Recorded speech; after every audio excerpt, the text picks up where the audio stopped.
por el poder de Grayskull es una frase que ha resonado en la cultura pop durante casi medio siglo, pero después de décadas de intentos fallidos, reinicios animados y una película de culto en 1987 que muchos prefieren olvidar, He-Man finalmente ha regresado a la gran pantalla en 2026. Bajo la dirección de Travis Knight, esta nueva entrega de Masters del Universo no es solo un blockbuster de verano, es un ambicioso intento de rescatar el legado de Eternia para una nueva generación. Con un presupuesto de 170 millones de dólares, la película nos presenta una versión que mezcla la épica de la espada y brujería con un sentido del humor moderno y autoconsciente. ¿Ha logrado Nicolas Galitzine llenar las botas de Dolph Lundgren? ¿Es el Skeletor de Jared Leto el villano que esperábamos? Hoy analizamos todo sobre la película que ha dividido a la crítica, pero que promete desbloquear recuerdos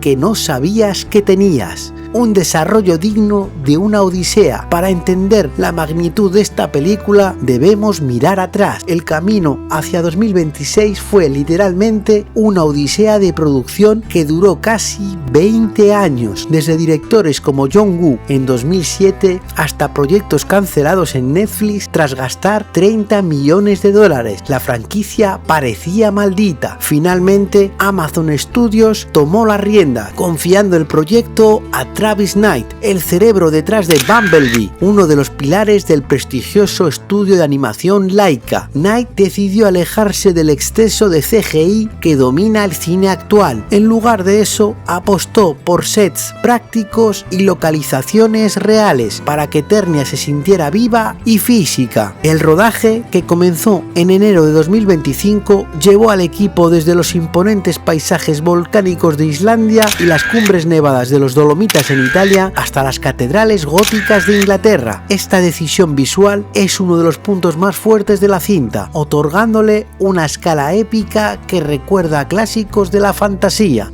La trama nos presenta a un Adam Glenn de 10 años que se estrella en la Tierra, separándose de su hogar y de la mística espada de poder. 15 años después lo encontramos viviendo como un humano corriente en Oklahoma City, trabajando irónicamente en recursos humanos, pero el destino lo reclama. Adam debe redescubrir su herencia, recuperar su espada y regresar a una Eternia que ha sido devastado bajo el yugo de Skeletor. Esta versión del viaje del héroe ha sido descrita como una mezcla vibrante entre Guardianes de la Galaxia, Flash Gordon, Thor Ragnarok y Dragones y mazmorras. La película no tiene miedo de abrazar lo absurdo de su origen ochentero. De hecho, se ríe de sí misma, justificando los nombres estrafalarios de los personajes como invenciones de un Adam niño que no recordaba los nombres reales de sus aliados. Es una apuesta arriesgada que busca equilibrar la nostalgia kitsch con una sensibilidad contemporánea. El peso de la película recae en Nicolas Galitzine. El actor británico pasó por una transformación física hercúlea, entrenando 6 días a la semana y enfrentando dietas estrictas para alcanzar el físico necesario. Su interpretación destaca por mostrar a un He-Man vulnerable y humano, alguien que no se siente del todo cómodo en su propia piel. Incluso el He-Man original, Dolph Lundgren, elogió su presencia, señalando que la fuerza es secundaria frente a la capacidad de transmitir la juventud del personaje. Pero si alguien roba el espectáculo, según muchos críticos, es Jared Leto como Skeletor. Leto interpreta a un villano que es una mezcla perfecta de maldad pura, humor camp y petulancia infantil, capturando la esencia exacta del dibujo animado de los 80. Acompañándolos tenemos a una Camila Mendes magnética como Tila, que aporta la fuerza y el equilibrio necesario en el grupo, y a un Idris Elba imponente como Duncan, el mentor de Adam. Uno de los grandes aciertos es sin duda su banda sonora, compuesta por Daniel Pemberton. Cuenta con la colaboración especial del legendario guitarrista de Queen,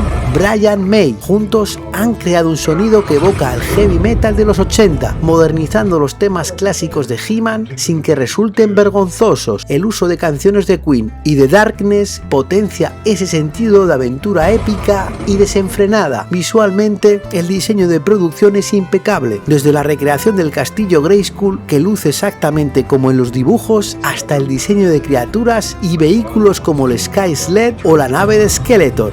Aunque algunos críticos señalan que el CGI en ciertas secuencias de acción no está tan pulido como en otras, el estilo visual de Travis Knight, influenciado por su experiencia en el stop motion, garantiza que cada escena tenga un sentido del movimiento y un detalle asombrosos. Con una duración de 141 minutos, la película ha sido criticada por ser excesivamente larga, pero compensa ese metraje con un ritmo enérgico y constantes guiños para los fans, desde el cameo de Dolph Lundgren como un macho man en el gimnasio hasta la aparición de personajes oscuros de los cómics y juguetes como Goatman o Big Boy. En conclusión, Masters del Universo de 2026 es una carta de amor a una franquicia que se negaba a morir, divertida, visualmente deslumbrante y sobre todo sincera. Han conseguido que una línea de juguetes hiperbólica de los 80 funcione como una superproducción moderna sin convertirse en una parodia. Primero vino la mítica serie animada del 83 y aquella mágica película del 87 con Dolph Lundgren, clásicos absolutos, pero claro, el proyecto actual llevaba un infierno de desarrollo desde 2007, casi 20 años, pero la película además adopta un tono irreverente que aporta un extra definitivo. La crítica, que la ha comparado mucho con Guardianes de la Galaxia y Thor Ragnarok, debería añadir un poco el mundo de Sam Raimi y el ejército de las tinieblas. Es asombroso ver a Adam utilizar técnicas de mediación de recursos humanos, asuntos de oficina, para intentar razonar con los monstruos en plena batalla, evidentemente sin éxito, pero que le da una dosis de acierto espectacular. Nicholas Galitzine, que hace de Adam y He-Man, ofrece una perspectiva muy vulnerable y cómica, muy alejada de la masculinidad clásica de los 80, aunque se sometió a un régimen brutal para el papel, entrenando 5 o 6 días por semana comiendo en exceso. Dijo que fue una batalla mental durísima mientras veía a sus compañeros comer normal. Si conectamos esto con una perspectiva más amplia, es muy interesante cómo la película explora las facetas de la masculinidad. Tienes el ideal inalcanzable que es el cuerpo de He-Man frente a la sensibilidad humana y los problemas de ansiedad que es la personalidad de Adam. Camila Méndez brilla como Tila, que aporta el sentido común y la conexión emocional al grupo, e Idris Elba como Duncan, que pasa de ser un fracasado a un héroe redimido. Si a eso le sumas a un imperial Jared Leto como Skeletor, que ha sido aclamado de forma unánime, tenemos el cóctel perfecto: muchísima maldad, una estética muy camp y exagerada